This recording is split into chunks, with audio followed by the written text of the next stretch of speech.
রূপগঞ্জ উপজেলার কাঞ্চন পৌরসভার বিরাবো খালপাড় থেকে রানীপুরা পর্যন্ত প্রায় ৩ কিলোমিটার দৈর্ঘ্যের সড়কটি দীর্ঘদিন ধরে বেহাল অবস্থায় পড়ে আছে। ২০০৭ সালে কাঞ্চন পৌরসভা থেকে সড়কটি নির্মাণ করা হলেও স্থানীয় প্রভাবশালীদের ইটভাটার মাটি, ইটবাহী ড্রাম ট্রাক ও ট্রাক্টর চলাচলের কারণে সড়কটি দ্রুত নষ্ট হয়ে যায়। ভারী যানবাহনের চাপের কারণে সড়কের অনেক অংশ পাশের খালে ভেঙে পড়ছে। সড়ক থাকলেও শিক্ষা প্রতিষ্ঠানে প্রায় ২ থেকে ৩ কিলোমিটার পথ হেঁটে যেতে হচ্ছে শিক্ষার্থীদের। এছাড়া অতিরিক্ত ধুলাবালির কারণে শ্বাসকষ্ট, অ্যাজমা সহ নানা রোগে ভুগছেন স্থানীয়রা। এলাকাবাসী জানান, সড়কটি প্রায় ১৫ বছর ধরে ভাঙাচোরা অবস্থায় রয়েছে। প্রতিদিন মানুষ চরম ভোগান্তির শিকার হলেও এটি সংস্কারের কোনো উদ্যোগ নেওয়া হয়নি।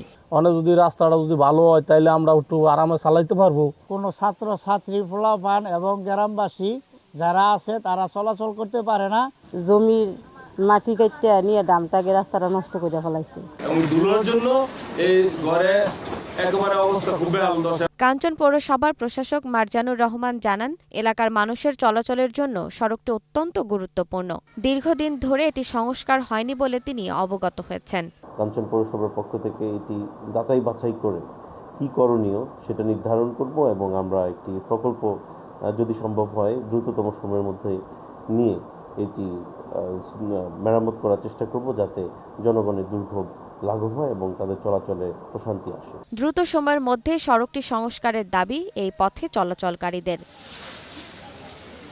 জেরিন জামান, গ্রিন নিউজ ডেস্ক।